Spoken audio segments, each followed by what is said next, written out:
You got inspired in JoJo being like, oh yeah, it's our rosters, the ones with us on it. And they're assuming that old Meteos is going to have to come to them.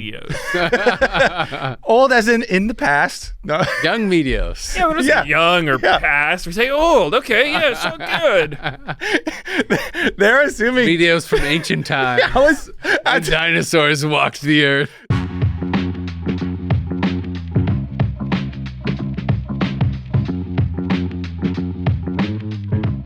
Hello and welcome back to the Dive Driven by Kia Season 8, Episode 23. Was that funny, Kobe? Because I was complaining for probably like 15 minutes straight when I first got in here this morning with something that was related to driving. With my car, I had big brake issues, and so I took it into the mechanic like 2 weeks ago. Oh, you don't have a Kia, do you? I don't have a Kia. You need a Kia. This whole story really pushed me towards looking for a new car, but really looking for a new mechanic because they put on a faulty part. I paid $2,000 to fix the full brakes. They put on a faulty part, so I had to take it back in on Monday. And then they called me and like, oh, we're gonna have to keep it overtime. And then on like the estimate that they had, they have $200 more for draining the brake fluid and refilling the brake fluid so that they could replace the faulty part that they put on it in the first place. And so the reason I didn't sleep last night is because I woke up and I was arguing with the mechanic in my dreams. You know, I was thinking about it all night. I'm like prepping myself to try and argue with them to be like, take this $200 off. There's no way I'm paying for this again. And I'm getting the Kia. There you go. Understandable, man. Understandable. I feel like they're always, maybe I'm just always skeptical of mechanics, but I feel like they're always trying to scam you. Never drive a there you didn't build yourself. Unless it's a Kia. Exactly. Unless it's a Kia. Yeah. Also, go work for Kia and start building some Kias, and then there you go. Then you'll have a Kia. Perfect. There you go.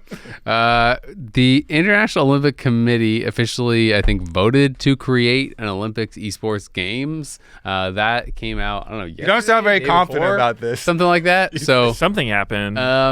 So there's going to be an Esports Olympics. I don't know that it's for sure confirmed what games are going to be there. I've seen a lot of speculation about what games might not be, and so on and so forth.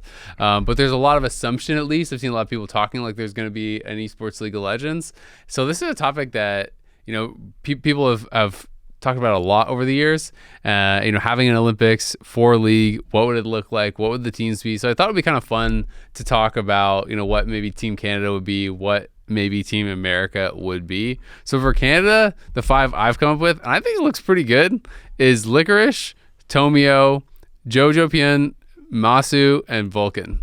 So I think Team Canada is actually looking pretty nice. Team Canada just makes me feel sorry again that Tomio got benched already without winning an LCS match.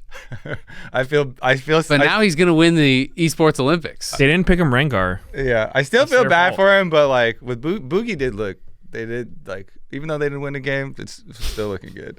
At 0-2, they were looking nice. I mean, they probably doubled their average game time. Their average game time was like 27 minutes or something like that. Yeah. Before, and then they had some 55-minute bangers. Oh my gosh, yeah, that was so insane. That was just peak League of Legends right there. That Team Canada is not looking too bad though. I think it's actually looking too really bad. Licorice, Jojo, Masu. I mean, so Vulcan to me, right now, he's playing a lot better with Cloud9, but he definitely had... We're not living in the past, Kobe. He had a couple of rocky Time is now, old man. Leading up to this. He's looking good. He was Player of the Week. True. Does Team America have Player of the Week support? True. No, they do not. No, because I think we probably have Busio. I think Team USA would be... Well, did Busio get Player of the Week? I feel like he has split. Before. Not this week. No, not this week. but he I feel like he has though. I'm gonna say he did. Nobody's fact checking that, I guess. It would definitely be Blabber, AP, and Yon. And then I think it's Big Dokes for top lane. Top lane was a little hard. Yeah, Dokla and Fake God are the 2 American ones in the LCS right now, unless there's someone else that we didn't think of. And then support is probably Busio, right? But we could put like Tyler 1 in there for like, you know, social reach. Yeah. I'll go with Dokla, I think. So, I mean, I don't know. I think Canada's actually looking pretty damn good. I'm not going to lie. I mean, obviously, everyone knows Korea and China are going to stomp everyone. It's that part is probably... I think Korea. I think Korea just straight up wins. You don't think China has a chance? I think that Korea straight up wins. I would definitely bet on Korea. They have a chance. Yeah. You're going too extreme there with they don't have a chance, but I would definitely bet on Korea. Yeah, I could see it. But I mean, China is really good too, obviously. It'd be pretty. I don't know. Wait, you're sticking with like Knight in the mid lane. He's been up and down. These things are tough to judge because some of it just comes down to how well the players synergize. Yeah, that's what I was gonna say. And are there rules about, could Korea just send all of Gen G?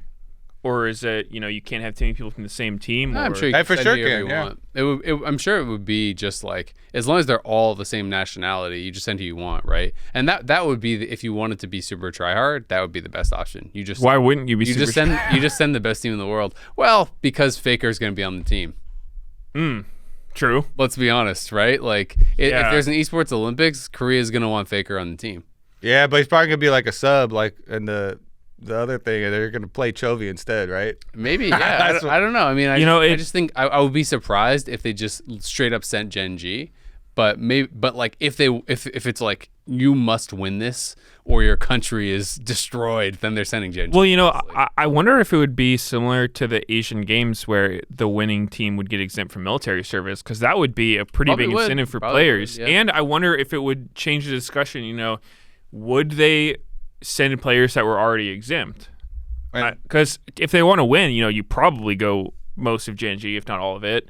But players like Chovy and Faker are already have won the Asian Games. And Asia Games is exactly what I'm talking about. They had Faker there so he could get his exemption, but they played Chovy. Well, he was already exempt. Faker was? Yeah, from everything I'd heard, he had an exemption through another method or whatever. Why the quotes? What was the method? I don't know exactly what it was, but this is what I was told from someone who was like working at LCK, was that no, he was already exempt. I mean, they made sure to get him this exemption, so yeah. I don't know.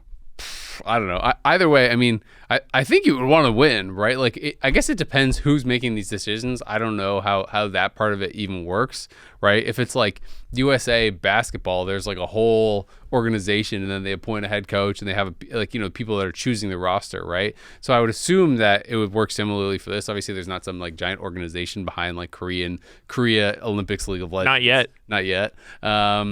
But I assume that they would just choose a coach, and then the coach would choose the team, and that it would just be up to them. Like, do they feel that representation from different teams and stuff is important? Do they just feel like you should pick the best possible team? Because I agree 100%. Just picking the team that practices together all year, it almost doesn't even matter if someone's better, right? Like, if an individual is better, it really just doesn't matter, because this team has so much time playing together that they're going to perform better. Like, you would be absolutely unstoppable if you just slap 5 good players together for all these other countries to try to cobble together a roster, and then you're playing Gen G. Like, what would you do? It would definitely be tough, because Korea hypothetically could have access to players who were playing in different leagues, right? Because most leagues have a bunch of Korean imports pretty much everywhere.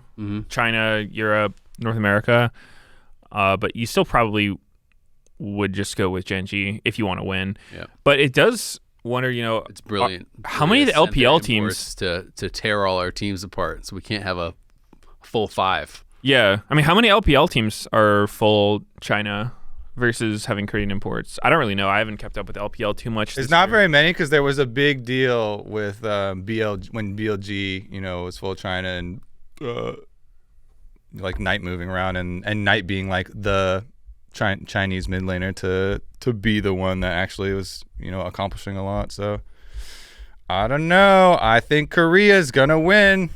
Yeah, I mean, Korea would. Well, if they send Gen G, they for sure would win. It'd be really interesting though. I mean, this would be fun to see like what the teams would be. China would obviously be really good. I would be shocked if China wasn't number 2 if they're if they do lose to Korea. I think if they send Gen G, no one has a chance really. But it would be interesting, and there's a lot of different European countries obviously that people would be looking towards having really, really strong teams. So I think the battle for third would be really exciting, and who knows, maybe there could be some sort of big upsets, because it can happen sometimes. Like you said, you create this like superstar team and they just don't get along and don't work. I mean, we've seen like America in basketball, and it's like ridiculously stacked rosters and so on. We've seen them actually lose games. I think Team USA, let me see, versus. I think they played. It was like South Sudan recently, and they like barely beat them. And it was like this is what Raz was telling me. I didn't actually see that game. And in the past, like last time, I can't remember where this was, but Canada beat USA in the bronze medal match. Didn't have all their super all stars, and they lost to I think it was like Australia or something that year. I don't really follow international basketball super closely, but anyway, point is you can have super star filled teams, just not coalesce or not work, or maybe some of the best players from your region or your nation don't even want to go, and then things can change really fast. But it would be exciting to see like Denmark and Germany and various countries and stuff. I think like Turkey has a lot of good players as well. Like there's a lot of different countries that would actually be pretty strong, and it would be interesting to see some of the other like smaller regions that maybe aren't as competitive internationally but maybe could cobble together like a really good team. Wait, so Europe, it wouldn't be all of Europe as a region. It would be each individual country? Yeah, of course. Wow, yeah, that... It's the Olympics. Right, exactly. For some reason in my head, I was just thinking it's all Europe. So I'm like, are they sending G2? I was trying to think if they're all European. No, Denmark would be pretty stacked, though, I think, right? Yeah. Denmark always had the reputation of having really good players. I'm trying to think who the best people from Denmark would actually be currently. As far as the full teams, though, for China, actually, they have a decent amount now since Top Esports is also full China. They could send full BLG or full Top Esports. Yeah. Some of their top teams right now, I mean, RNG is also full China, but I think you would want to send one of the other two. So like, it's pretty competitive. Yeah, I mean, China would be really good. Obviously, you'd want to send Caps from Denmark. I'm trying to think about, like, G2, like, Broken Blade is German, Yike is Swedish, Caps is from Denmark, Hansama is France, and Mickey X is Slovenia, I think. So they're all different countries. So, like, you wouldn't be able to have multiple people from there. But, yeah, there's obviously, like, a lot of good Danish players over the years. I don't know who all is from where. I haven't thought about this in a long time, to be honest. Yeah, I have for no Europe. idea. Yeah, but it would be exciting to actually see what the rosters would be. I would be interested in seeing, like, rather than just another international event where it's the same teams playing. I think an international event where you're representing your nations is actually really cool. Yeah, and I think Canada would legit have a chance to do pretty well. And we could also do horrible. Who knows? But I would be at least very excited to see how we held up. Yeah, I mean, I think this even more than like World Finals, I would just lock in for Korea, though. I feel like this gives even less chance to like the European teams, like you're saying, because you have to break them up, to our teams as well. Yeah, I just think it's going to be even more of a stomp of international tournament than... Yeah, but the real tournament is the other teams. Okay, the other teams playing against each other. True. We're like, all right, gold medal and silver medal are already out the window. We're playing for bronze, baby! Yeah. You gotta get on the podium. Okay. Yeah. And I mean, who knows? Maybe they wouldn't do, like a full Gen G team or whatever, or something like that, and maybe you then think you have a chance because it's people from different rosters. Very likely still Korea would sum everyone, even if they just pick, one good player from every team or something. But I would be excited to see it, and I think it would be cool because it would be something that's actually different from what we're watching a lot, especially with the addition of a third international tournament, next year.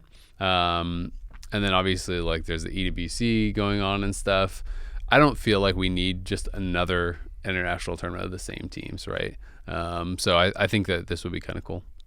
How about Swarm tournament, huh? How about different Swarm Esports? Some different game modes. I don't know how that would work. A Swarm tournament? I don't think it would work at all. Didn't they actually have one? Flowers was casting some sort of Swarm tournament. I don't know what the format was.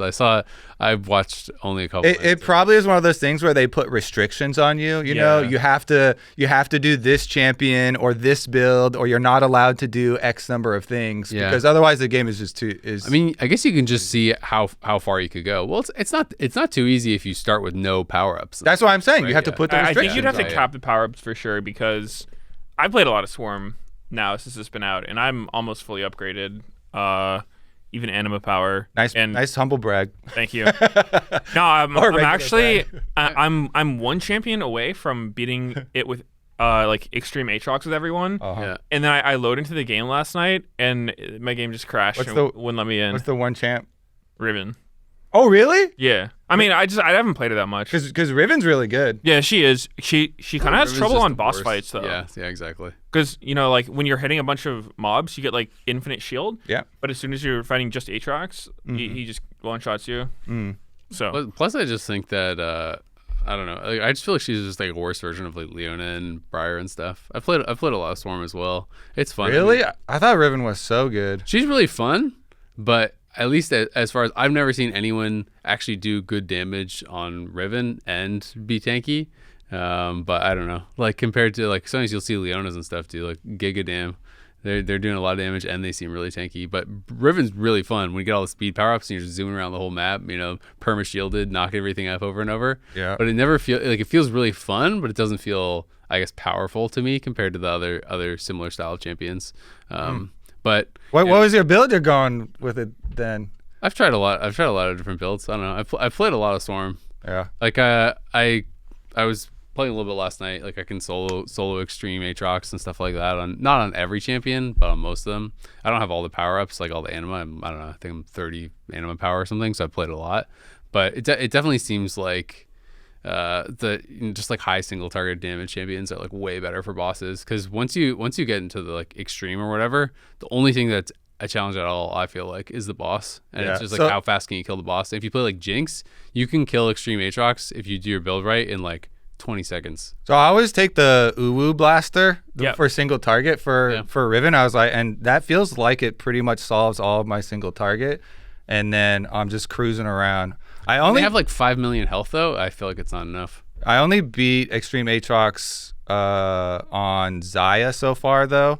But so fun. I haven't played as much as you guys though. I still have like 1 or 2 of the upgrades to do. But I beat all the things, just not with every character. Yeah, I mean it's a lot of fun. I enjoy it a lot. I mean the main thing that I'm enjoying honestly is just playing it with friends, and Yeah, exactly. that's like the biggest thing that I think they it really kind of added compared to all the other games in the same genre. I think it seems insanely popular though. Like my whole friends list was playing this thing. I had tons of friends who I hadn't seen on League in like 5 years online on League to try Swarm and play. So I thought that was really, really cool. I am hopeful that it was popular enough that then they can add a lot of these things that other games in the genre have that are just like really good. Like I really miss being able to see the damage breakdowns. Like almost every Survivor type game shows you the damage coming from each ability and so on. So you can actually see like which are the most effective abilities and what's working well, what's not. That's something I really miss. I miss more actual like ability variety, because all the abilities are just the same ability. There's like no actual difference in your playstyle.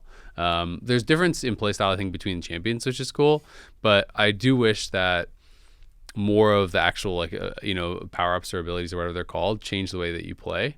So that's something that I kind of really wish that they would add. And then it would be really cool if they added things like talent trees, like, because I mean there's the upgrades, but they're like the most boring upgrades of all time, right? It's like you do 5% more damage, you have 5 more armor, you move 5% faster, right? Like actual unique upgrades and things that change your playstyle and change the way you play. So there's more variety run to run. I think is way more interesting, because like very quickly I think you realize what are kind of the best builds for each character, and then you can almost always have the exact same build every single time, and then it's like there's not really any much of a reason to deviate.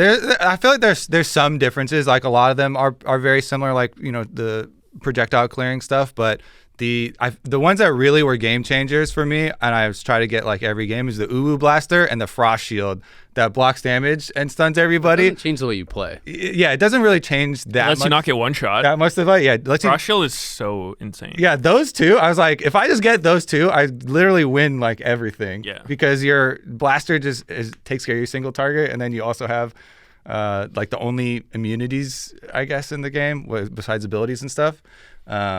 So like some I felt like were way better than others. I agree. What I really like about like Swarm, you just like shove in they're all the damage abilities, really like the projectile ones, like the boomerang one versus the like. I did notice a big difference. The ones that were crit, like the ones that scale with crit and stuff, those things were way better. You want to take all abilities that share the same secondary stats, right? Like So it's like if you're playing Jinx or whatever, you want like everything that has like projectiles can crit, amplified by ability haste damage, etc. Yeah, definitely. I mean, what I really like about the game is I feel like it sort of answers a lot, like two of the main concerns for people who like League, the whole universe, Arcane and whatnot, which is it's very accessible, right? Like you don't need to know anything about League or even the genre at all. It's just so easy to get into. Yeah. And it's cooperative. You're playing with your friends and you're not at each other's throats. So I feel like that's so awesome, which is why I think we've seen so many people playing. Obviously, in anything in this genre kind of caps out eventually once you've gotten all the power-ups, you've seen all there is to see. But I'm really optimistic that they'll bring it back, they'll add on to it, and hopefully it can just be like a great mode that people can get into the League universe from. I think it's very healthy to have some PvE option for, like you're saying, some like bonding therapy, I guess, for League players, because similar to you, I'm like, my friends list is more full than it has been in Ever. 5 years with people just logging on and playing Swarm. And some of the funnest things was like, even though we did that interview beforehand with Swarm stuff, I didn't feel like it's like I learned that much or it spoiled the game at all for me, And so then when I got in, the fun part is always like learning a new game. And like everyone on my team, everyone's like freaking out and screaming at each other and like, oh, this is good. Oh, that is good. Oh, no. And then like you pretty much lose the first time because you have 0 power-ups. And I feel like it is, I don't know. It was such a fun co-op mode, like feels good moment that you just don't get very often in League, and it's like you're flex queuing and you win, because then if you lose when you're flex queuing, then people are sad or like someone gets mad at each other. But this was just like all general, like you're saying. There's no real bad guy because it's just AI. Just Aatrox. Yeah, it's just Aatrox and everything's fine. I will say I also really like the fact that it's an actual thing on League that you can do where it's like I log on, I'm waiting, my friends are in a game, it's like, okay, you're gonna play another? They're like, yeah, but like for like SR or whatever, or Flex or something. You could farm some gold or something. Exactly. I just get in a Swarm and you just leave whenever they're ready. There's no like harm done. It doesn't matter. The rest of my team can finish it.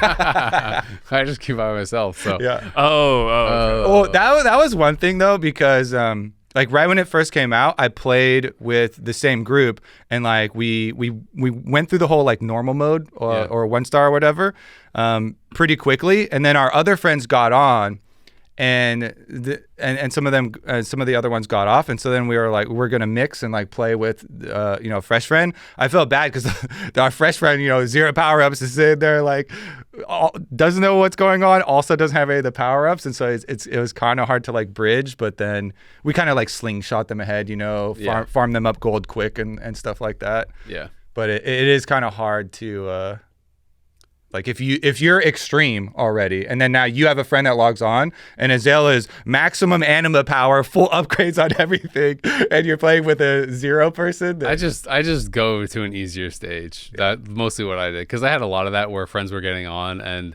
I was playing a lot with Joanne, and then like our friend would get on, we play, and they're like, I played 1 game, and I'm like, okay, and then we like go to like level 2 or 2-star or whatever instead of 3-star, or so, just something, so that it's like not just a guaranteed loss, and they can kind of learn it a bit. But I mean, I think it's okay, and I've really enjoyed it. I think they did a great job with it overall. 100%. It definitely has given me way more playtime than I thought I was gonna get. And I've heard that echoed from almost everyone. Like, I have my little nitpicks about it, like things I wish they would add, because I played a ton of these kind of games. But I think they did a really, really good job. And I know that Soap was saying that they only were developing it for like 8 months or something like that. So it would be cool to see if this is successful enough, what they could do and what they could improve if they have like a dedicated team, just like a Swarm team that's working on this year round. Yeah. Soap did say that like they had metrics, and if we hit those like player metrics, then there's a good chance that they come back and have some more. And with what I've seen, we have hit pretty high on at least my observational my metrics. Friends list. I'm like, wow, we have hit some player metrics. I feel like it is popular. The thing about like having all of these upgrades that you can buy made me play way more than Progression. just through once. I thought initially on just hearing about it, I was like, oh, I'll beat the whole story mode in like a couple hours, and like that'll be, you know, all of the maps and everything. Maybe it'll be cool for a little bit, and you know, and I'll play it, you know, one day or whatever. But then coming back, it's addicting to get money and get those upgrades and keep trying to push difficulty. You die, but then you get to click +5 armor. Yeah, exactly. And you're like, I'm gonna show them nice now. little bit of dopamine right there. Okay. Those frogs that leave the red things on the ground. Oh yeah, I'm gonna I hate show those them now. bro. Yeah. Those and the bombs, I feel like, are the only enemies that are ever threatening. Yeah. All the quests and stuff I think are pretty fun too. I've enjoyed that. Like, it makes me want to try the different characters and go for different things, make sure I upgrade everything, evolve everything, do all that kind of stuff as I'm playing through. Especially, that's something that I would always do if I had a friend jumped in that like hasn't played. I'm like, okay, I'm doing a quest, you know, like I'm gonna go do this or do whatever. So definitely have Love Swarm. It's been a lot of fun. Something else I want to talk about, we had to do hot takes on Waiting Room. When I was on Waiting Room for this last LCS. And so I was just trying to basically come up with something that I thought would be fun to kind of discuss. And so I'm curious, you know, we've talked about in the past, like the best, you know, historic LCS roster and whatnot. I was saying, you know, this TL roster, like my like hot take was, this TL roster could be on path to being the best LCS roster ever. So then they talked about it on pros a little bit, and Inspired and JoJo kind of answered what they thought about it. Inspired said he thought the best roster ever was his roster with EG, and then JoJo said he thought it was maybe the EG roster, but probably he thought his current C9 roster or the current TL roster were the best rosters ever. And so his argument was basically that like every year, every split, the players are just getting much better, and so that like it has to be a current version that is the best ever. And so it's kind of interesting to talk about, you know, there's different ways to look at it. Like, are you looking at like relative strength, or are you looking at like absolute it's got to strength? be relative. There's no way you can look at absolute because of compare them. course people are getting better. If all of a sudden one year people just forgot all the basic mechanics and it's just like, oh man, this guy's got 50 CS at 10 minutes. Like, he's doing so well. It just, what? It doesn't make any sense. It's always going to be relative with those kind of conversations because it's, you know, you're comparing the teams to their opponents at the time, and how much better are you than them? I 100% agree with that one. Also, because the game is literally different at different points in time, so I feel like it has to be relative because you're playing, in some cases, a pretty different game with completely different objectives, you know? Yeah. It's like, how is little baby Meteos on original Cloud9 gonna handle these void grubs? he goes over there. He's like, what are these? I found some stuff in Baron Pit. Hey, guys. Yeah, I mean, the game is so insanely different. Yeah. Back then, I feel like there's a lot of things that current players who didn't play back then, you know, people always juggle the idea of like, okay, you know, would you play classic League of Legends, go back to like 2012 or whatever, season 1 or 2, and there's some stuff that I wouldn't want to go back to for sure. I mean, even just the way you control your characters is so different. They've done so much work on buffering things that just didn't exist back in the day. You know, people always talk about how when Insect did the first Lee Sin war jump kick, it was so crazy, and they're like, yeah, now silver players can do it, but it was considerably harder back then to do. There was you know, Lee Sin's ult didn't root you so that people could flash while you're doing it to them. It was just way more clunky to pull off because you couldn't buffer it the same way you can now. And the ward hop got made way easier too. Yeah. So I definitely think if current generation of players went back and played, you know, a classic League of Legends, it would be kind of jarring. I feel like it would be harder to control your characters, and just overall, you know, there's so many quality of life. I'm bringing out classic League of Legends. I like this angle. Wow. Because, you know, you got Inspired and JoJo being like, oh yeah, it's our rosters, the ones with us on it, and they're assuming that old Meteos is going to have to come to them. Meteos. Old as in the past. No. Young Meteos. Yeah, we don't say young or past. We say old. Okay, yeah, so good. They're assuming Meteos from ancient times. When dinosaurs walked the earth. I was just about to use and Lee Sin I was just about to use that, but they're assuming that prehistoric Meteos is going to have to come to the future to play them on their league. But what if they had to go into the past to play on old janky league? Yeah. Then is their answer still the same when they have to play on some weird graphics? So I think it's an interesting talk. But basically, I was kind of curious. Obviously, I would never say that this current TL roster is the best ever now, because I think that you have to achieve a bunch of stuff to really kind of be in consideration for that. Just like I think with GOAT title or whatever, it's like even if you're the hottest player ever for a day or for a week or for a month, doesn't actually mean you're the GOAT, right? But I think it's fun to think about, like, is TL on that path? And if we're talking about relative strength, okay, well, they're slapping around EU a couple times in a row. They're going toe to toe with T1 a couple times in a row. If we're looking at relative strength, how much would they have to achieve to be considered, the best LCS roster ever, especially if you care about international, right? Because historically, we haven't done very well against EU, so that's kind of a check already. Historically, we've only ever won a couple games in history against T1. They've already done that and had some really close series where they're actually competitive and almost winning a couple times against the world champions. So I think it's cool to talk about that. And, like, do you guys think they're on the right path? What would they have to accomplish for you to consider them the best ever? Or would you not even consider the question until, like, 4 titles in a row? It's tough to say. I think domestic titles, you would have to rack up quite a bit and be dominant for quite a while. But I think that if they want to slingshot... What if they make world finals? Exactly. That if they want to jump ahead, skip the 4 or 5 domestic titles they'd have to win. If they get, semis or even into finals, that would absolutely do a lot for their case, because that's just, what is the best North America has done? I think top 4. Yep. Cloud9 made semis. And then the 2, obviously, MSI finals. So those are our 3, like, big international results. Yeah, but if you made a world finals, if you won worlds, that would.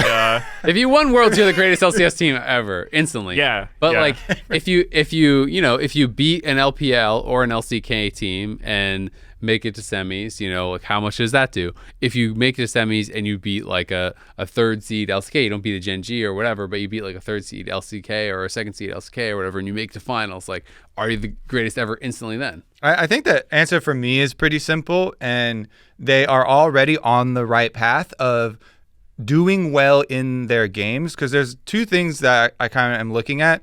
It's like being very competitive and doing well and beating international teams, especially ones that we have historically struggled against. But then you also have to achieve that peak level at one of these international tournaments, or have this crazy extreme domestic dominance like TSM did. Like, those are the things. You have to hit one of these peaks along with showing that you are good enough to, and competitive enough to win these games, versus T1 and versus Europe and stuff. If you combine those, then I think you're really in the conversation. But as of right now, you're looking back and you're like, well, we have had multiple teams get to the finals of MSI with CLG and Team Liquid.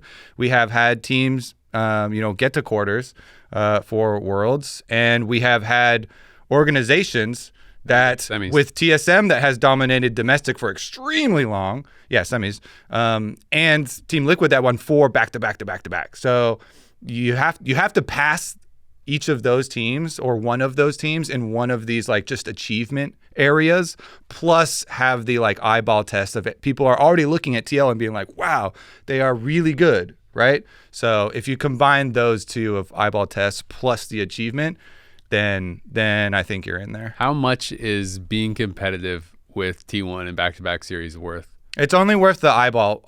So it's only worth like, the eyeball. They're like, okay, doesn't so count, it's doesn't count as an LCS title. No, they're a good team. Yeah, that doesn't count as a title. It's not like you don't get one in Jewel and the. For me, that definitely says a lot, because we've had so many teams. Yeah, we've had so many teams that can do really well domestically and then just flop so unbelievably hard internationally. But putting up a real fight against T1 and even having times where it looked like you were going to win against them, taking games, being ahead, 5,000 gold. Like, yeah, they threw some of those, but, just being in that spot in the first place is incredible. So I think that for me means a lot, absolutely. Because if you look at historic, TL, even just last year at this time, they didn't look that good. But this year, they won spring. They've leveled up so much that I think the international results are definitely helping them a ton. Because, winning one split, Energy won summer last year, and they have not looked on that level for this whole year. So definitely, I think that you need to be good for a prolonged period of time to really be in the running for these conversations. Yep, I absolutely agree. But it is a fun conversation to have and to kind of talk about them being on that right trajectory. And it is crazy you say, TL now versus TL in summer. TL in summer last year at this time, they were looking really bad. And that was when they were still playing with Harry, right? Because APA only came in for the last 6-7 games before playoffs, maybe even less. So I guess it's a little bit different because BO3s and all that. But I don't even think we're at the point yet in the split where he actually came in, which is crazy to think that we're talking about this meteoric rise and then being competitive with T1 and doing all these great things. And a year ago, APA wasn't even on the team yet. Even this year, I don't think it was this team was that good until literal spring playoffs when they really started to improve and had the playoffs runs. I feel like the spring playoffs was the start of it. And that was even just this, that wasn't even the beginning of spring. That was very, very close towards the end there, making the run. So I'm hoping that the meteor keeps rising. But they have done step one of look at this team, the eyeball test I'm talking about. They're good enough to do it. You have the feeling this team could achieve the international results where we could in the future say that this is the best LCS team of all time. I would also that's super exciting. I'd also remember it is super exciting. I also remember that due to especially previous formats, some benchmarks of performances and achievements of we got here as a team or we placed here as a team, some of the pathways there are not as impressive as now. I feel moving forward with the philosophy of formats now with double elims and you gotta go through hard teams and you literally you have to really climb and prove yourself for each stage that you achieve. So if we're looking back at MSI and they had beaten T1 and or had been able to really claw their way up, to me it doesn't necessarily have to be oh yeah, they have to get to semis to surpass the Cloud9 team that got there. It's well, if they got through quarters and they went through T1 and they went through Faker or they went through Gen G or some crazy stuff like this, then you can still make arguments. Especially compared to the CLG MSI where essentially they beat Flash Wolves, right? And then we beat some other teams, but yeah. But in a best of, that was the big win, was taking down Flash Wolves. Yeah. But in that format, you only had to win one best of to actually make it to the finals. So and then they played 2-1. Yeah, one other thing that I look at a lot is how flexible are these teams and how many metas have they achieved success in? Because to me, that's probably one of the biggest factors for what makes a team, in the GOAT conversation. Because if you look at Faker T1, he's done it so many different years, so many different metas, so many play styles. You can't make any argument that, he got lucky. But with TL, they've looked really good. And it's something we've brought up before on the show is that, a lot of their games kind of follow a similar formula, a lot of frontline, big scaling carries. And they have branched out from that. I don't think they are only doing one thing to win their games, but it's going to take time to tell, how many different metas can you adapt through and survive and all this stuff, because this year has been kind of the Tristana Corki meta. I think it really favors how they were just playing even before. So we'll just have to see. Let's not get greedy. I'll take them being good in one meta internationally. We don't need Faker. We just need APA. Exactly. Same meta the whole time. We win worlds. All good. All good. They can suck the year after that. Literally pick the same 5 champs every single all good. game. No all problem. Year. Sounds good to me. No problem here. All right, we're going to talk about some LCS, but before that, we are going to take a quick break.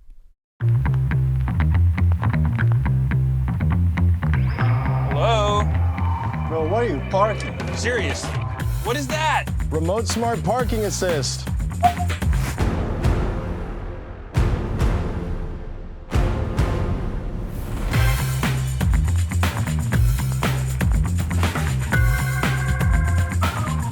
You could have parked anywhere.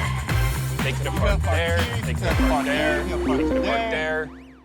Welcome back to The Dive, driven by Kia. Let's talk LCS. We are back from the break. Week 4 just happened. We had some matches that were of varying quality. But was there anything that really kind of stood out, or any match that really stood out to you? I was super impressed by C9 this week. I think that they were picking drafts that were not necessarily the easiest to pull off. I think they played 2 Nidalee games and won both. I think it was, Nidalee Renekton type stuff. And those are generally comps that if you're not a good team, you are not going to be able to make it work because, they don't have this guaranteed scaling. You kind of have to play aggressive and force, plays on your early game spikes. And the fact that they pulled that off and were so dominant in those games, to me, was really impressive. I think that's a great look for the team and, promising for C9 fans. I'd also say I feel like it's kind of a C9 classic to experiment when then they're doing well and, to like try these different things. But often these are the games that they just lose, right? They just look real bad when they are kind of branching out and trying some crazy stuff in the middle of the split. I feel like often that goes bad and then people are like, we were just experimenting, blah, blah, blah. And then they go back to whatever they were doing for playoffs. But when you can actually come out and make it work and make a comp look good that is really difficult to run, it's so impressive. And it also, I think, makes it so much more difficult for teams to prepare for you in the future when they are going into playoffs. If these things are meta and they know that, okay, this is actually a really good Nidalee angle, well, now we have to worry about the potential of actually, blinding X top because we could get Nidalee Renekton, or we have to worry about, banning that instead. Like, that always really opens up possibilities for you, I think, come playoff time. So I agree. I think it was a really, really good showing from Cloud9, and they have been ridiculously dominant in the early game. They are looking very, very strong through the early game. I mean, I think the only real detraction you have for Cloud9, or at least I should say I have for Cloud9, is that they just kind of haven't played against any of the big teams yet, right? They've played against Dig, Immortals, Shopify, and then they just played 100 Thieves. Right, so they haven't played any of the top dogs yet. If they can maintain this level, though, they are looking pretty frightening. Like, if they can go in and do this against a TL or do this against a FlyQuest, not in the same level of dominance, but if they can keep up a really high level of performance and take down one of those teams, then they are really going to be a force to be reckoned with. Yeah, that's always the difficult thing with this format we have now is that, it's been a while since the season started, and it feels like there's been a lot of games, but we had the break, and then it's just a single round robin. You only play each team once. So, the fact that, like you said, we haven't seen C9 versus TL, and I don't even know when that match is. I do, because this was going to be my whole build-up for our look ahead for next week. If both Cloud9 and Team Liquid win this week, their matches, then we will have both these undefeated teams face off on Sunday, August 4th, which is not this coming. They have to win Saturday as well next week. Well, they only play one day of the week. What do you mean? Oh, they play once each. It's best of 3. Yes. I'm in the. No, go ahead. I'm dumb. Go ahead. I'm in the mindset of they play every day. Of course, they play every day. Yeah. Yeah. It's so it's not this coming weekend of LCS games, but the following week on that Sunday is the best of 3 Team Liquid versus Cloud9, and I'm assuming they're going to win their games this week because TL is playing Immortals and Cloud9 is playing Energy. If things go to chalk of how the trends for these teams have been playing, both of them would get their wins there. And then we have this super hype matchup, our tied top 2 teams, undefeated, going against each other. I am incredibly excited for that one, August 4th. Yeah, that is gonna be a banger. And then it's the week after, August 11th. Cloud9 plays FlyQuest. So some really good matches for Cloud9 down the stretch. And the August 11th one would be their final game of the regular season. And then so it's like the last 2 weeks are their big challenge, right? So they have all split basically to prepare for these other two teams that are the top three teams, and it's gonna really dictate so much, I think, about how people are feeling about these teams going into playoffs, right? It's almost like Cloud9 could be 5-0, like, going into the last 2 weeks. But if they lose to FlyQuest and TL down the stretch, people are going to be like, does it really mean anything?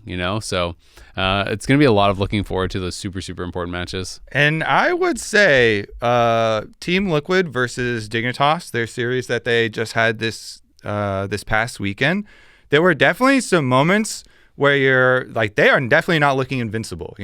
I think it's important that we put like our top three teams all in a tier, and it's not like completely separated, even though TL is the team in the spotlight that has been having the international success. They're the team to beat. Yeah, they're definitely the team to beat.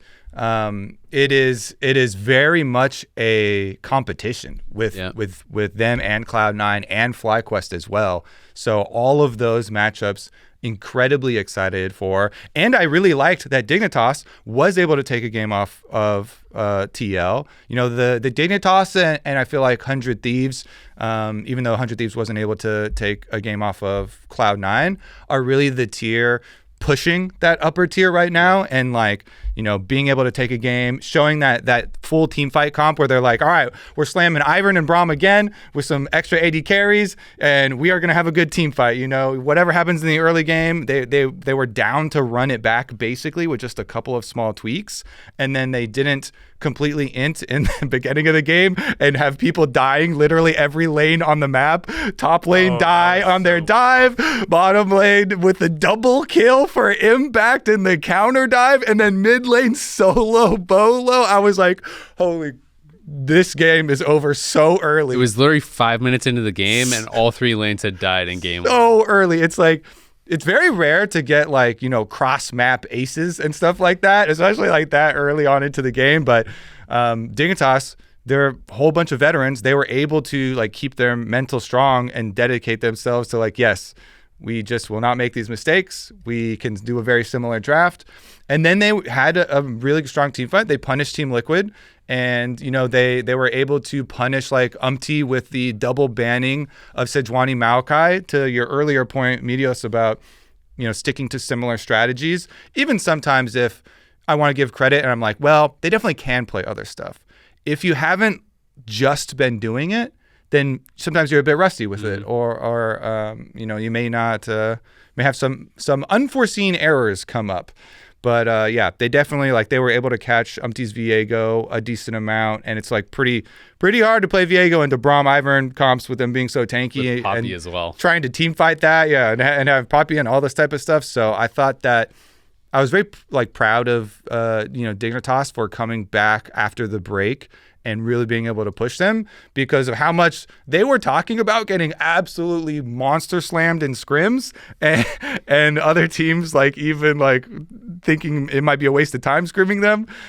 So I was definitely happy to see, especially because that's a great content team, and they provide so much else. The only tough thing is for Dig is that they have now played all three of those top teams. They have lost to them all, right? So now they're in this spot where they're sitting at 1-3, I guess, with their only win being over 100 Thieves. So they kind of have to, win these games down the stretch to even be able to get into a good spot. And you could tell they were really not happy after that series. It's a tough. Dude, I actually thought the opposite, because, really? Dude, look at the player cams after the series, and I had to do a double take because Jensen and Sven were laughing their asses off. They looked so happy for having just lost. I was like, I just saw Liquid win. Why does it look like Dig won? So that's actually something that I would give Dig credit for, is because they seem to handle losses pretty well. They've had practice. Exactly. And, it kind of raises the question, with this sort of format, would you rather have a schedule like C9 where you play against the, easier matchups early, and so you have time to ramp as a team, and then you play the stronger teams later, or you could be Dig and play the top tier teams early, and then maybe you get slammed, maybe you don't, but then you kind of ramp up to playoffs and you get some confidence. Ideally you're winning. I'd rather have C9s 1,000%. Really? Because Yeah, I could totally see, you just have a bad series and then it shakes up your confidence. And then going into playoffs, you're just, in full disarray because you're trying to like compensate for, well, if we didn't do this, if we didn't lose to TL here, then so-and-so. So, I mean, it's definitely it's a give and take. To me, though, isn't that kind of what's happening to Dig, though, where it's like, I feel like these guys have lost a lot of confidence just hearing when they talk about their team and stuff. They're kind of just, I mean, they're joking about it, but they're also just talking about how they're bad all the time, scheduled loss, and they're not giving themselves a chance. I feel like they have been beat down a fair bit. Of course, it depends on your situation as a team. If you're a team that's never going to be in competition, like if these are actually guaranteed losses, then I'd rather just have my guaranteed losses at the beginning of the split and then get bopped by all three teams and then win 4 in a row to feel good going into playoffs, so I feel like I have some confidence and have a chance. But if I'm a team that's actually going to be able to compete for a title and I'm a team that considers myself one of the best teams, then I always would want to have my easier games first, get to be able to get the warm-up in, to be able to get that practice, and to be peaking right when I'm going to be going up against my top competition, right? To have that full split of work, of scrims, of practicing together and feeling like I've been able to prepare all split long to play the best teams. Like that's how I just like as a competitor would always want to do it. I would always want, my easier games early, get warmed up, get those out of the way, and then prepare for kind of those big dogs. But I feel like in Dig's spot, it's maybe different. If you don't think that they were going to beat those teams anyway, I feel like it's better to not have your losses right before playoffs. Yeah, that's true, because on the flip side, if you do think you're one of the best teams, you could be tilting your hardest competition by beating them right before playoffs, right? So that's a really good point. I don't know. I'm pretty optimistic for Dig. I think I could totally see them making a sick playoff run because I've just seen so many teams that take losses horribly and tilt out of their minds. But one thing in the series, against TL was I thought Jensen had a really good mental because in game 1, he was trolling his brains out. He died like 3 times just back to back, jumping in on Tristana and just dying in the craziest way ever. But it didn't deter his confidence. He was still playing confident for the rest of the game, going for plays even when they weren't working. And then the next game, he just seemed so unfazed by what happened. And I think that is just such a hard skill to train in people. And the fact that they're already doing it now just gives me so much hope for them, because it's like, the Rocky movies or whatever, like you know how many times you get beaten down, it's something, get back up. Get back up. Yeah, exactly. And so I think that's just such a good asset to have as a team, because the metas come and go. You might not always know what the best champions are, but being able to handle adversity and overcome it is kind of transcends it. So define sick playoff run though. Like just beating everyone, winning the whole thing. Yeah. Okay. We've seen it before. I can't see it, but that would be crazy. Yeah, my perspective on the Dig team, and especially with like interviews and podcasts and stuff that you're talking about, is that they're not in danger of having like bad mental, or they're not actually like beat down or depressed or anything, because they are all players that have been to the peak. And so when they're saying, "Oh yeah, we're so bad and we're getting stomped in scrims," like it's more of a jovial feel to me. And so it makes it easier, like Meteos to say, to have these like bounce back moments, because you're like, I was just trolling. But everyone knows like I'm a good player. And to have that inbuilt confidence is something that allows veterans to do stuff like that, where, you can shake off bad performances or you can really ramp up. And I don't think they're in danger of having like the atmosphere of the team completely damaged by losing to the really good teams, because they do have that inbuilt confidence. Whereas sometimes rookies are so concerned with proving themselves constantly, and they're really worried about getting replaced and stuff like that, that sometimes those types of losses will have a bigger impact. Did you guys watch this most recent pros? Mm-mm. Okay, so it's interesting that you talk about like, oh, everyone knows I'm a good player, because it was with JoJo Inspired and FBI, and the way that they talked about Dignitas was really like, oh, like these old guys are like way past their prime, like, you know, but like not ironically. Yeah, they're washed. They're washed. Yeah. Like they're talking about, oh, well, like what's wrong with Dignitas and stuff, and it's like, well, it's just all hands diff. Like they're not good anymore, basically. Like, you know, oh, this Dig roster could, like, I think it was Inspired was saying, oh yeah, I thought it was crazy when people were talking about this Dig roster as being able to have a chance to win a title or be a top 2 team or whatever, and they were all kind of just joking about, oh yeah, like they're an all-star team, they're an all-star squad in 2017, you know, and so it's interesting, right? Because I think the community perception is very much what you're talking about, where it's like, oh yeah, like I know these guys, they can do it, like they've proven it all before, but hearing some of these other players talk about it, they're kind of just like laughing about Dignitas, about like, oh, these like washed up has-beens kind of thing. It almost was like, so it's just interesting hearing such different perspectives, because I think, you know, on one side, I'm not surprised by that at all, though. Sure. I mean, on one side, I think, you know, as someone who's accomplished a lot, you know, as a player who's been around for a really long time, you feel like, okay, yeah, I've done that. Maybe I don't have to prove that I can do that. But on the other side, I think there is that pressure as a player who's been around for a long time to still keep showing that you can do it. And I think that doesn't really ever go away, right? To show that it's like, I'm not just living off of my past accomplishments. Like, I'm still a top player. I can still do this now. Because I do think, as much as it can be, you know, crushing for a rookie when you have that pressure, like I don't think a veteran's going to crumble in that same way. I do still think that there is like that feeling that the community is very quick to be like, okay, yeah, this guy isn't good anymore. You know, like yeah, he's too old. He's a has-been. Like, get rid of him. I feel like it's just easier. It's easier to deal with than the other option of you know, having no accomplishments to go off of. And I'm super not surprised, but you know, that's definitely going to be the trash talk angle that is taken, especially because everyone's been stomping them in scrims, and it's like been the most open story, and so everyone's looking at them like, yep, they're completely washed. They all came back.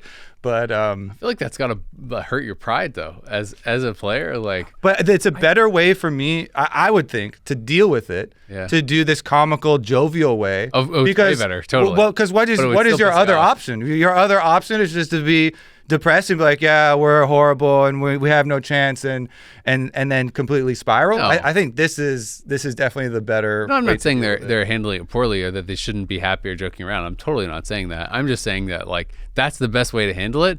But if it was me, I'd still be pissed. I'd be trying to laugh about it and, you know, have a joke about it, whatever. But like, I would still be feeling bad, like hearing that, you know, as a player, like these guys still believe that they're the best or can be the best, right? And so I think it is still that pride, that feeling of like, okay, yeah, like I've been doing it for a while, but like I can still do this, right? So I think they do have that pride, for sure. Yeah. Like they still have the confidence. So like Spica was still talking trash like before. That's what I mean. So it's still got to piss you off that you're losing that much. Yeah, I'm sure they're not happy about the results, but it's just, you know, that's how these things go. And I think that, you know, players will have rises and falls throughout if their career's long enough, right?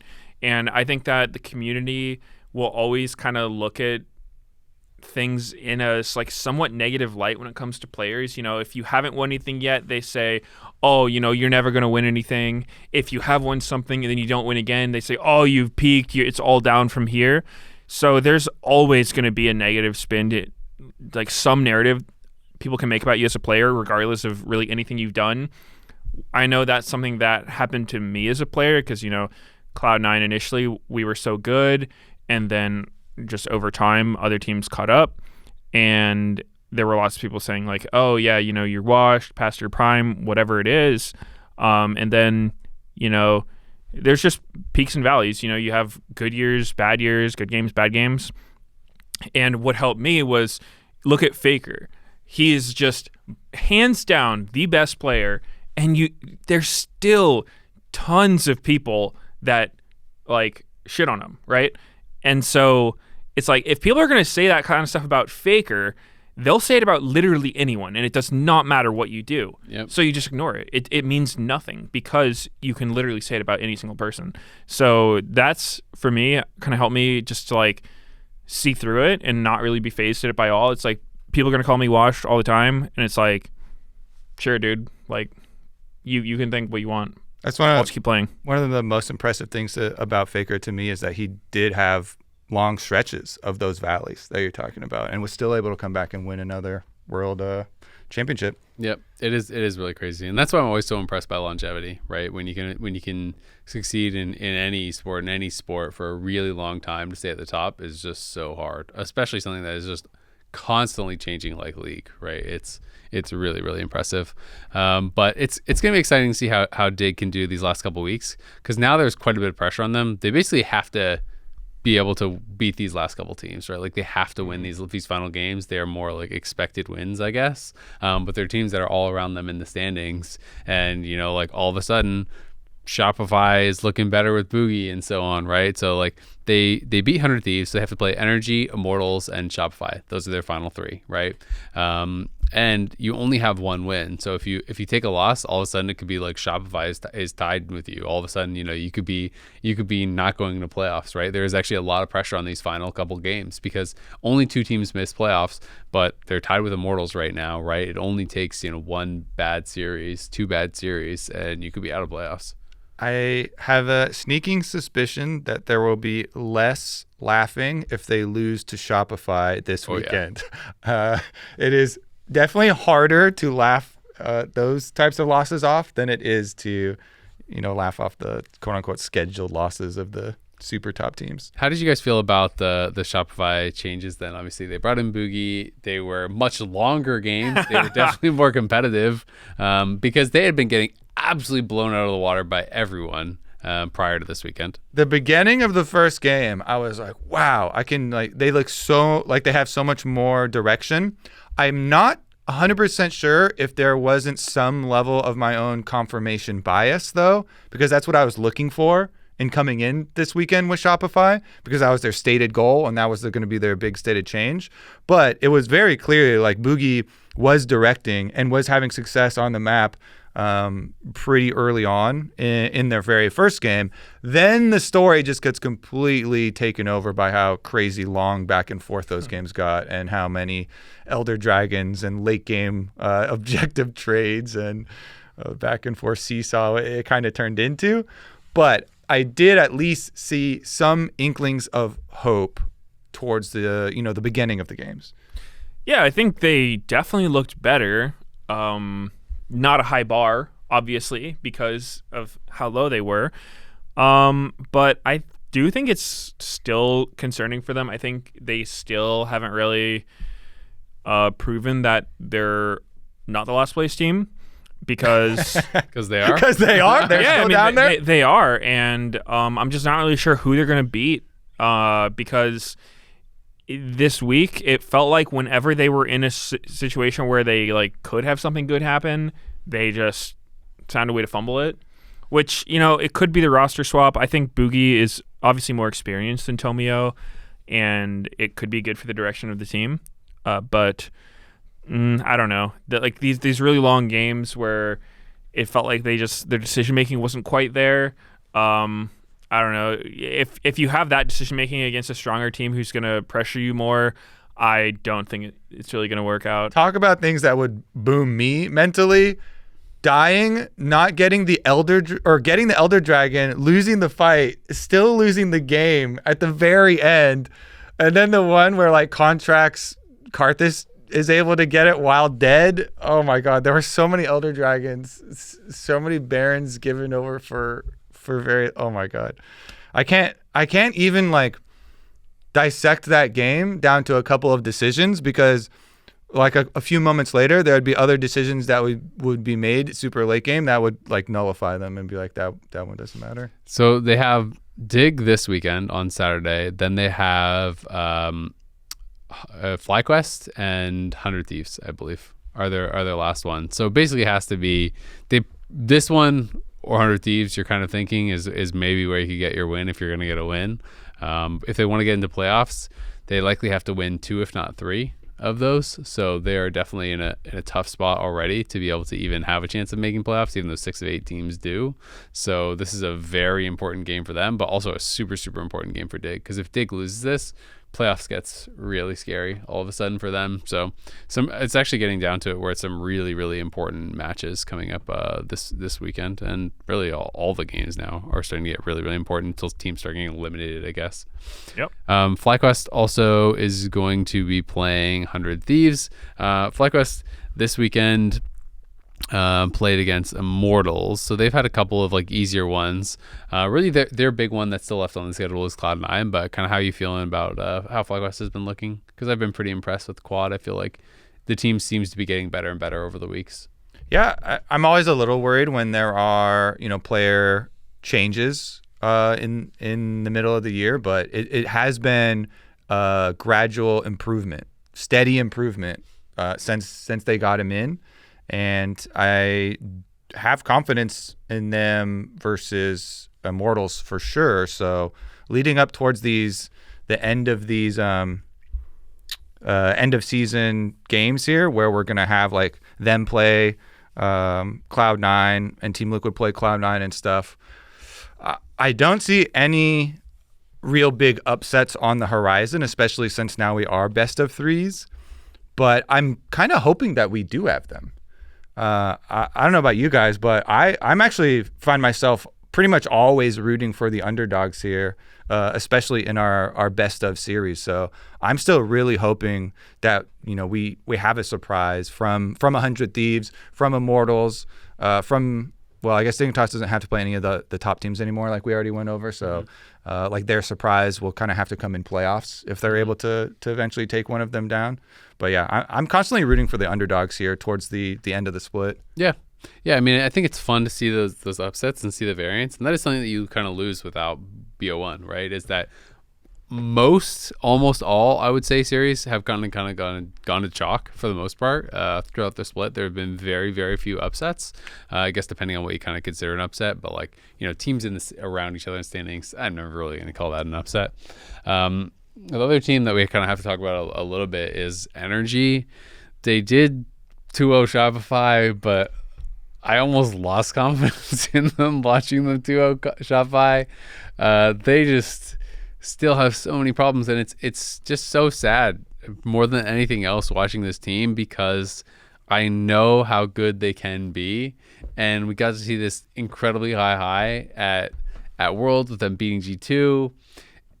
And just to see that team be this team is so disappointing, I guess. It just doesn't feel like they can fix any of their issues and like all be moving in the same direction. So I'm kind of just really losing all hope that they're. Well, what would be your like main grievance, I guess, with the team? That they just don't seem to be playing on the same page at all. That's kind of my main grievance. Is it feels like they're always moving in different directions. It feels very clear that they have different priorities in game. They just do not seem coordinated. When I think about this team at their best, it was always that, like when they weren't winning all pros, but they were doing really well. It was always this story of the sum is better than the parts, right? Like they all come together to be this super cohesive unit that is all rowing in the same direction, all trying to accomplish the same thing. They were like really explosive in team fights because they'd all find this moment, everyone would go. And it just feels like they've kind of lost that magic where they have good individuals, but when you watch the whole work together, it always feels like they have no direction. And that's kind of how I felt watching the Shopify series as well, where it's like, it just didn't really feel like they had a clear direction on how to win the game, other than both teams are kind of just waiting around, hoping the other team makes a big enough mistake that the game can end. Yeah, it's really hard to say. Something's not working right with that team. You can definitely tell from the way they play. It's not cohesive. I'm sure that they have, not a clear goal of what they want to do in the game. I'm sure players feel differently about the same situation. They probably want to do different things, and that's just tough on a team. You can sometimes find fixes in the short term, like band-aid solutions and whatnot, but ultimately, if you don't agree on how to play the game, it's really tough to be a good team. There was something FBI said on pros, which I thought was really interesting. He was saying that he felt like on teams that are really, really good, you're kind of all on the same page about so many things that they don't need to be talked about. So the things that you're talking about are really kind of like focused and, important. And he was saying that on teams that aren't as good or aren't on the same page, you have to talk about so many more things. So there's all these discussions going on in game about what should we do? Oh, well, I don't want to do that. Maybe we shouldn't do that. Oh, what if we did this instead? All these discussions that then creates confusion. And then he felt that the confusion then creates mistakes and creates misunderstandings and all these types of things. And so he was basically just saying, yeah, like people are just talking so much that it's confusing, right? Like, that's kind of what I took away from it. And I thought that was interesting because, it makes sense. It tracks with what I see from NRG's games, right? If you feel like everything has to be discussed because people don't agree about anything, then all of a sudden there's just so much garbage in the comms that it's probably really hard to actually focus on the things that matter. Absolutely. I think that's a really good diagnosis by him of what's going on, and I've experienced that in both teams I've played on and seen, is that when you're a really good team, in my mind, I've always been a really big minimalist for communication. I think that there's not a lot you actually need to say. And sometimes I think a good exercise for teams is just playing scrims where nobody talks. Like, you don't say a single word. Just to get an idea of like what is everyone's awareness and what are they thinking about when nothing's being said. And a lot of times it's been really, really successful of an exercise with teams that I've played on. And I think that the majority of your comms should be just talking about what the opponent's doing. And then based on what they're doing, you already know how are we going to, respond to that, or what are we going to do because they're doing this? How do we punish what they're doing, or what do we need to, like, what are their threats? What do we need to respect? All that stuff. But when you have just garbage comms where it's someone being like, oh, I got a dagger and 300 gold, let's not fight. It's just like, that doesn't tell me anything, bro. Like, that's just like an action call. And that happens a lot on lower tier teams. And so I think the fact that FBI recognizes it could be good for helping, but ultimately you have to be able to get to a point where everyone's sort of on board with what they want to do.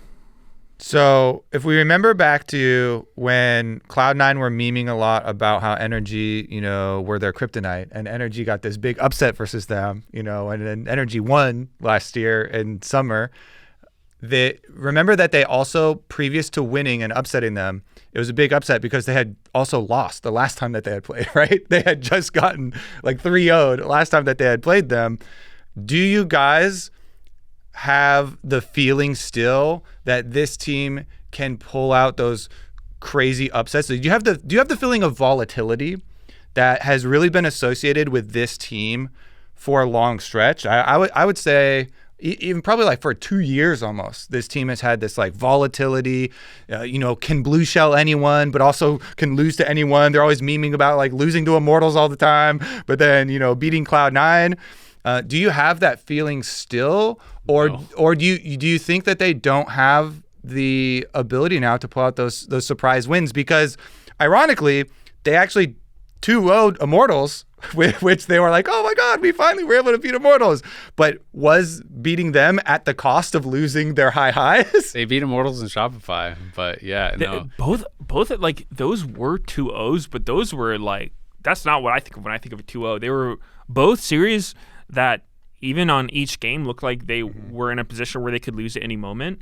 And so I don't have a lot of faith in Energy right now, but at the same time, maybe that, like, it seems like historically they've been a team that kind of thrives on being doubted. So who knows? I don't think I'm not writing them off as I am Shopify. I think Shopify is pretty dead in the water. Will they win a game? Maybe, I don't know. Probably at least one. Like, it's more likely you win a game than no games, I would say, over Is a it split. the worst split ever? Because we're talking about, if for the greatest team, you have to talk about relative strength. Yeah, if they win So for 0 the games ever, for the worst team, you have to talk about relative strength too, right? Like, you can't, because like if you send Shopify back in time, they would beat the other teams that finished at the bottom, I'm sure, or whatever. But like, is this the worst split ever from a team? I mean, I think this week they looked slightly better. I think this was the best better. week they had. I think before this week, you could absolutely make that argument. They were getting actually stomped in every single game. And I mean, that's just rough. Yeah.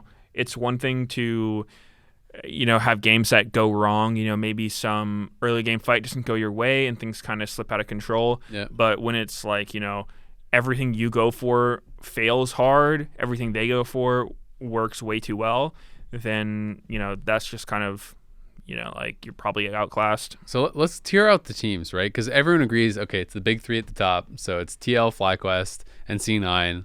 That's our top tier.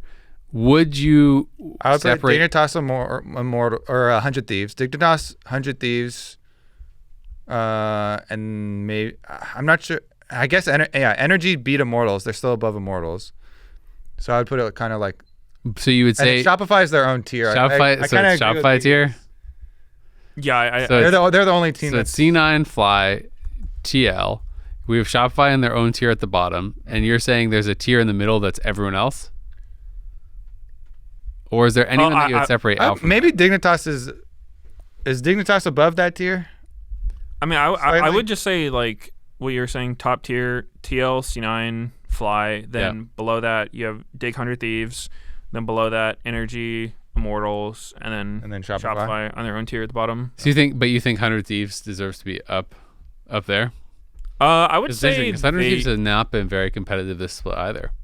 They've not. I think they're probably a team that does better in best of 1 than best of 3s because of the way they play. It's more volatile, and I think that they've just kind of the meta just doesn't favor how they play at all. I think it's been tough for Sniper this split. He hasn't had his like big pop off moments. He's been on tanks, lane swaps exist, so he's just having to play this low resource style, which I think he's not really known for. Obviously, he's new to pro play. It's not something you're really going to learn in solo queue, so there's definitely some learnings to be had there.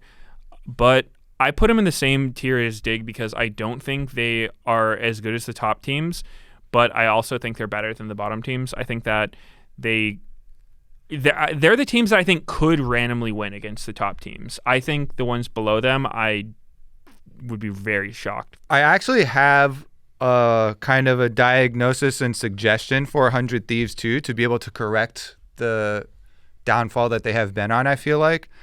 Because to me, at least looking at the games, I feel like the bottom side of the map is a bigger problem than it used to be. And they have, in their recent couple of drafts, they've put them in situations where you're playing more lane dominant champions that you have more pressure to win, and like you need to get a bot advantage to be as useful.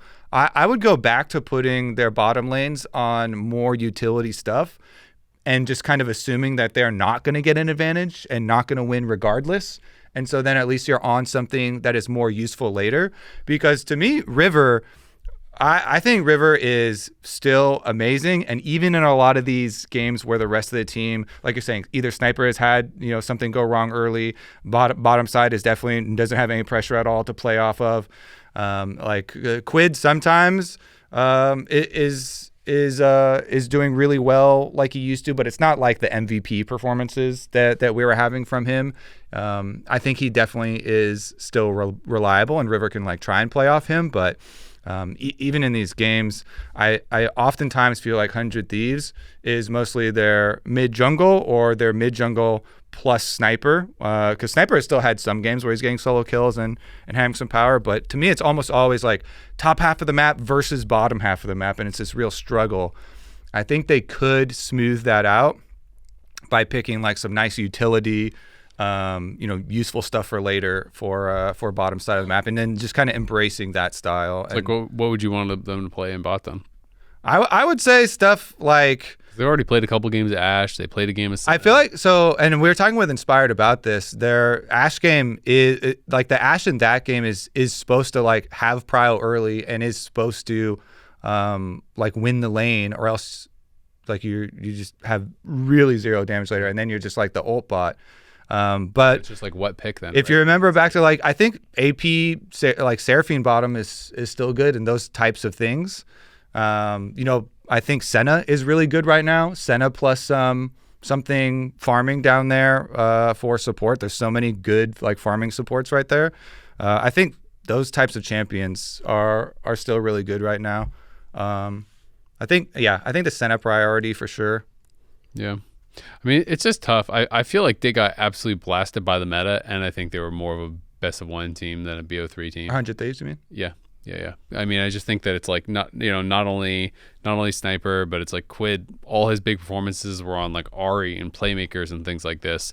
Look at what River has played this split. What do you associate with River? You associate Vi, you associate Jarvan, you associate aggressive playmaking champions. It's not that he can't play these other champions well. I think he plays the AP champions absolutely fine. Like he plays them well. But if you're not on a good team, you need to be that difference maker, and he is exceptional at being the difference maker, at putting his laners ahead in positions where they can do something. And this split, he's played 2 Zyra games, a Taliyah game, a Karthus game, a Brand game, and 1 Vi game, right? It's just like, these are not the champions that are these explosive early game champions. Like, you're not level 2 ganking on a Karthus and shifting the game in your favor. You know what I mean? Like, almost all these champions, you're just full clearing and you're looking for plays when they present themselves, right? And you're trying to team fight well. But if you're full clearing and all your lanes are losing, then you show up to the 5v5 and game's kind of like already decided. And that's, I feel like, been the reality for River in a lot of these games. So I just feel like they got absolutely blasted by the meta shifts. It's like you have Quid just playing ADCs mid, which is the meta. But again, they're not big playmakers. They're not going to be the deciding factor in the early game, unless you're like super outlaning the person. It's mostly about just scaling and then team fighting well. But again, it's like the games feel lost before these champions come online. And maybe their style of champions, maybe those playmaking champions are just so weak that you can't play them regardless. But I would almost rather see 100 Thieves at this point just say, like, screw the meta.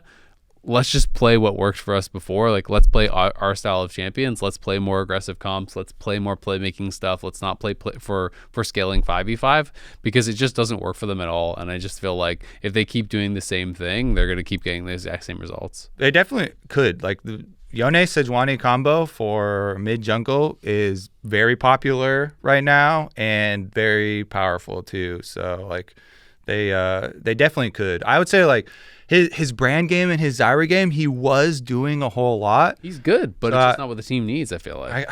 I mean, I can definitely see what they're like going for, but it does feel like they do need a bit more direction. Like, if you put River on any of the top 3 teams, he could just play these champions and everyone would be like, wow, River, you're really good. Because he is good. He plays the champions well. But it's just, again, if your laners lose and you're full clearing, it just doesn't work, right? Like, it's just not how you win the game.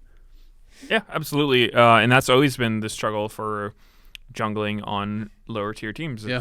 The way you play when your lanes win versus when your lanes lose has to be different. You can't play the same way. You can't just full clear and have your lane slowly bleeding out. They're going to have deep vision in your jungle everywhere. You've got no idea what they're doing. They're taking objectives. So it really just comes down to agency, how much you can affect the game at what stage. And yeah, like you said, meta is just not favoring them right now. Yeah. I mean, I think number one thing they could do, kidnap Freak, force some new changes in there, see if they can get something new in for playoffs. But I want to see them, even if there's not big balance changes, just play your own game. Just try something different.